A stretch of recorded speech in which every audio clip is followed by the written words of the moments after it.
Hello, all you freedom-loving people. Welcome to another episode of Front Page. I'm your host, Scott Cameron Goulet. The city of Boston refused to allow a Christian group to use the city's flagpole to raise their Christian flag. Supreme Court justices unanimously said that this was unconstitutional. CEO of MyPillow, Mike Lindell, was back on Twitter on May 1st, but was quickly banned again. It appears that some things are just not meant to be. Senator Joe Manchin endorsed a Republican in the West Virginia primary and took the opportunity to remind everyone he is against the administration's Build Back Better bill. It looks like Germany is going to support the EU should the EU decide on an oil embargo on Russia. And a very disturbing story out of Shanghai. A nursing home tried to send a live elderly COVID patient to be cremated. Okay, let's get into it. In a unanimous ruling, the Supreme Court voted 9-0 on May 2nd, stating that the city of Boston refusing to raise a Christian flag was unconstitutional. The case, Shurtleff versus Boston, was a plea from the U.S. Court of Appeals for the First Circuit.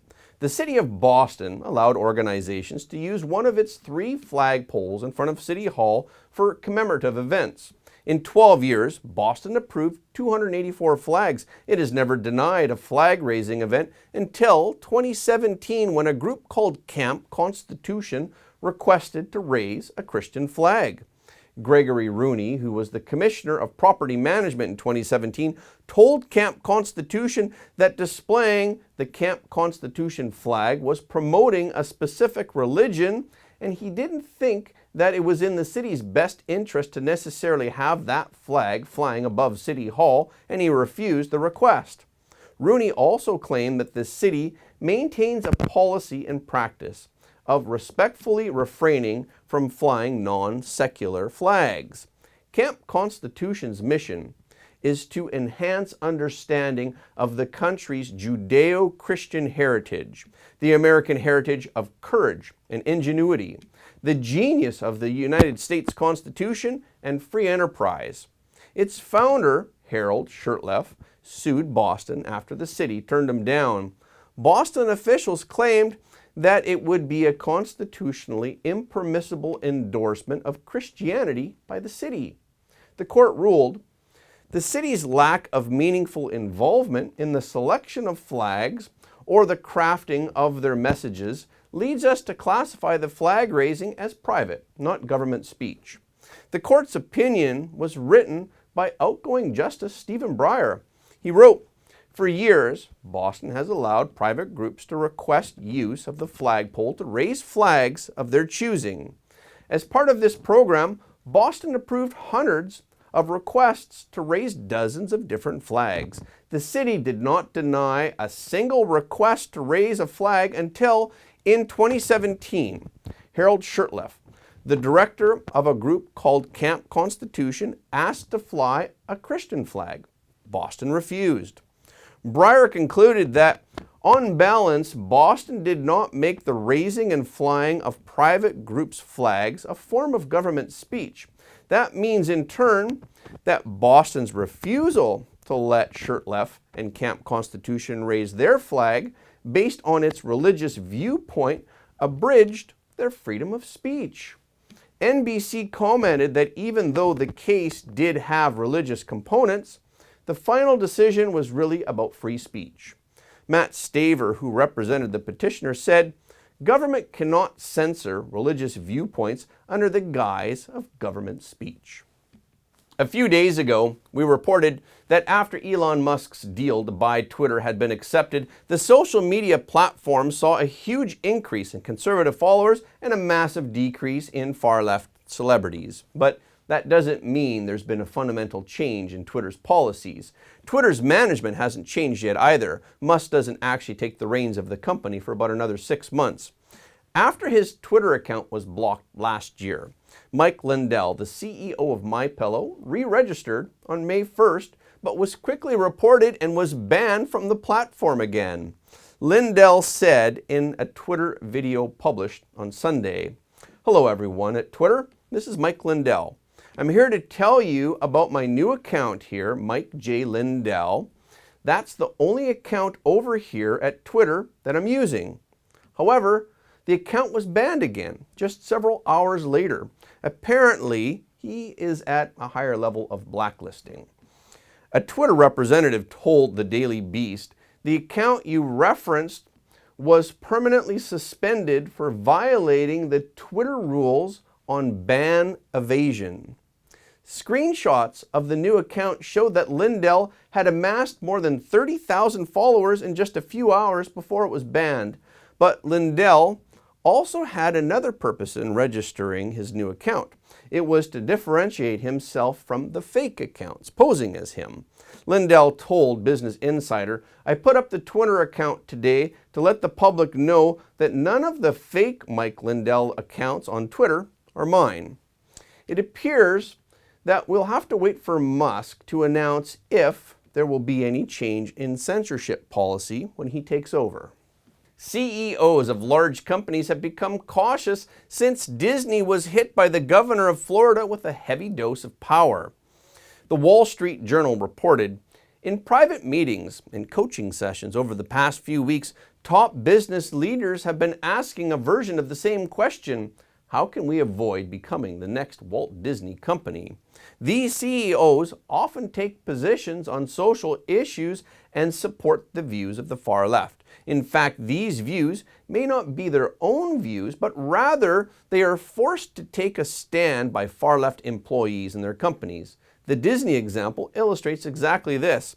According to the Wall Street Journal, Disney initially declined to take a public stance against the Florida bill, which bans classroom instruction on sexual orientation and gender identity through the 3rd grade.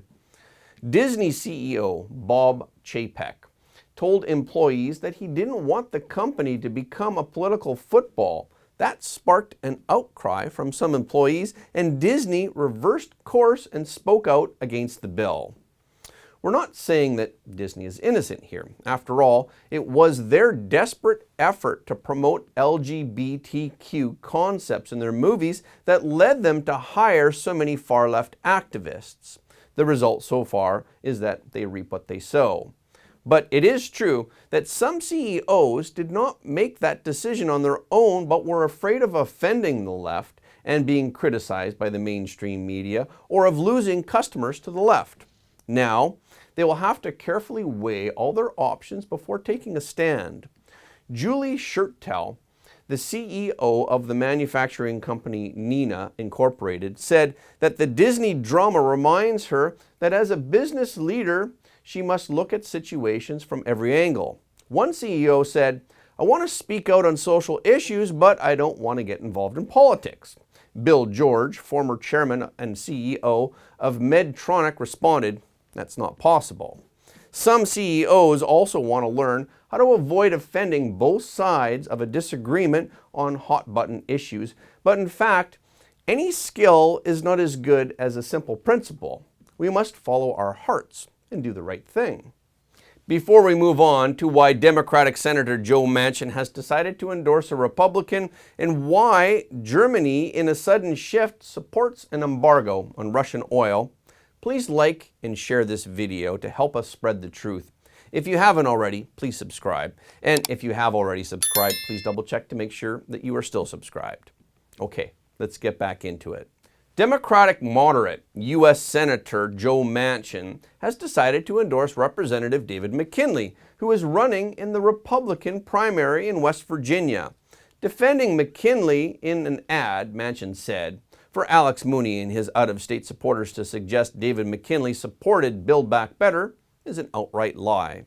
Manchin continued, "David McKinley has always opposed reckless spending because it doesn't make sense for West Virginia." Manchin ended by reaffirming that McKinley is all about standing up for West Virginians. He also reminded everyone on his stance on Biden's Build Back Better agenda. He said, "I have always said, if I can't go home and explain it, I can't vote for it. And that's why I oppose Build Back Better." Between Mooney and McKinley, President Trump is firmly behind Mooney. President Trump called Mooney a conservative warrior. West Virginia voters will cast their ballot on May 10th and decide who will participate in the November midterm elections. In the sudden change of attitude, Germany said on Monday that it is ready to support an immediate EU embargo on Russian oil. Germany is Moscow's largest energy customer. With Germany's support, the EU could impose a ban within a few days. Russia's energy exports are by far its largest source of revenue, and as Europe's largest purchaser of energy from Moscow, German Chancellor Olaf Scholz is under increasing pressure, including from within his own party. Finance Minister Christian Lindell told German newspaper Die Welt that it is possible that the time has come to abandon oil and coal imports from Russia and not rule out a possible increase in fuel prices. Germany is currently trying to find alternative fuel supplies. Federal Minister of Economic Affairs Robert Habeck said that if Germany is unable to secure alternative oil imports by the end of the year, Eastern Germany could face a supply shortage if the EU imposes an embargo. Habeck said, "We can't guarantee that the supply will last. Prices will definitely go up and there will be some disruptions, but that doesn't mean we will be in an oil crisis." Austrian Climate and Energy Minister Leonor Gewessler said that Vienna would agree to impose oil sanctions if other countries agreed. The alternative means to continue funding Russia's war with Ukraine. Shanghai has been locked down for more than a month, causing many unnecessary secondary disasters. Many people there call the current Shanghai a fantasy world. Today we are going to talk about a horrific incident that happened in this fantasy world. On May 1st, a video went viral on the internet. In the video, a hearse was parked in front of a nursing home. Undertakers were pushing a gurney with someone in a body bag. We are told that these were the remains of a 75-year-old COVID patient. When the undertakers examined the body, there was a problem. 杨老爷在瞎搞啊，活人装上去，再装上去，他跟他们说死掉了。两个工人还是殡仪馆的工人说没死，在动。哎呦，真是的，世界上有这个事情的。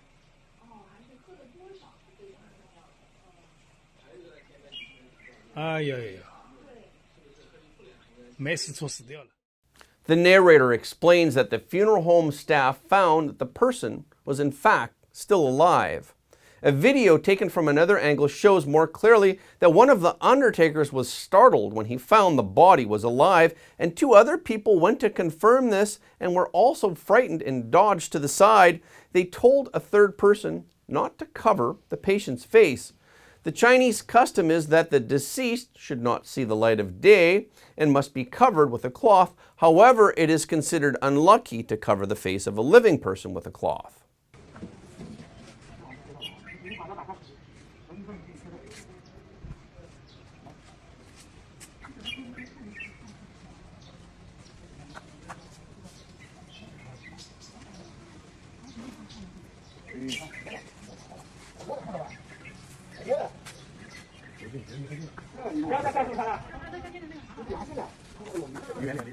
The undertakers went to the door of the nursing home and talked to the medical staff.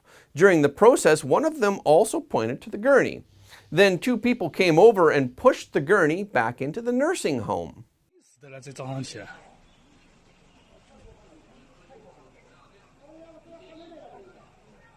得商量，怎么办？拿下来呀，怎么办？你这个不道德的。没有事叫人家殡仪馆的人车来拉走。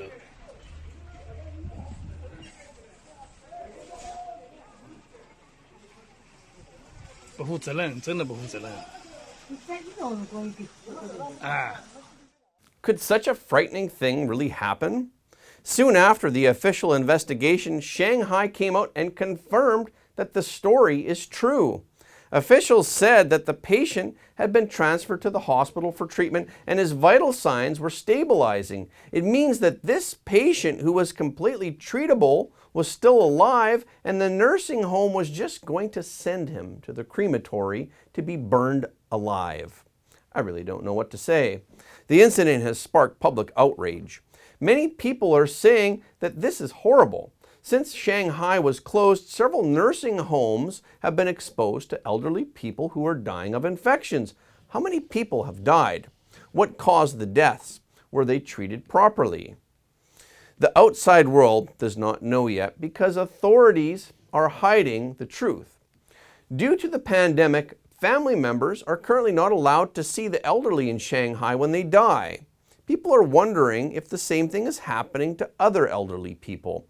This elderly man was lucky that he was found alive by the undertakers, and because of their attention, he was taken back to the hospital for treatment. What about the other elderly people who were not so lucky? I can't think about it. Forced by public pressure, the Shanghai government released the results of the investigation the next day in record-breaking speed within the Chinese Communist Party system. However, their announcement of the treatment of those responsible once again challenged the public's bottom line. The 4 people primarily involved were removed from their positions, and the doctors involved had their licenses revoked. That's it. In China, posting a message on social media that the government doesn't like means facing a police investigation and possibly criminal charges, while there is no criminal liability for trying to execute a living person. Some Shanghaiese say they finally understand why the people of Hong Kong are fighting to the death to resist the rule of the Chinese Communist Party and to maintain what little freedom they have. Okay, this is our show for today. Thank you for tuning in. If you want more Front Page, please join us on our membership site for in-depth reports and sensitive news that you cannot see on YouTube. You can also follow us on Gab, Telegram, and Getter. The links are in the description below. And again, if you like what you heard today, please don't forget to like this video and share it with your friends and family, because everybody deserves to know the truth. Again, thank you for watching Front Page, and we will see you next time.